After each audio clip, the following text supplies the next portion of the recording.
want to point out that I am fully aware I have absolutely no reason to be this outraged, because I have never, nor would I ever, collect child support under any circumstances. It's not that I think less of those that do. I would just personally rather go to Afghanistan with nothing but a backpack rather than hear a man that hands me like $100 or $200 a week say that they fund my lifestyle. That's a personal preference. That's on me. Now, I haven't been able to find anything on the internet, so I'm really hoping that it's just clickbait, because it's literally the dumbest thing I've ever heard. Once again, this is not coming from a bitter baby mama, because I have never and would never collect child support. But hey, you know what? In case you're a deadbeat dad doing the bare minimum or you're an enabler, let's get into the numbers, shall we? Now, all the numbers are actually very similar, but I live in New York, so we're going to go with the number for New York. And we're actually going to round. We're just going to make it $30,000. Let's say that it costs $30,000 a year to raise a child. Now, I've seen you guys in the comments, so I know that we're not all mathematicians here, so I'm going to break it down as best I can.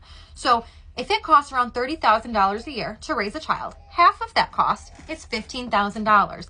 That means if you pay $15,000 a year in child support, congratulations, you are doing the bare minimum. You are paying for half of what your child needs. Everything else that is extra or an unexpected cost generally falls on the sole provider, which is the parent that the child spends more than 50% of their time with. Now, if we break down that $15,000 a year into 52 weeks, we get $288, and we'll call it 50 cents. So if you're paying child support and you are paying anything less than $288 a week, you're not even paying for half of your child's existence.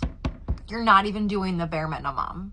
Again, I have absolutely no reason to be this angry. I would literally be making the most creative recipes you've ever seen in your life out of rice and beans before I would let a man control my life and the narrative in which other people see me because he's throwing me $100 a week. Again, this is literally none of my business, but it just outrages me that we continue to create this narrative where we place this negative stigma on single moms. Like they chose to be single moms. No, we don't want to stay home and bake bread and be provided for. We want to go work 40 plus hours a week to barely scrape by and then have a negative stigma placed upon them like they chose that.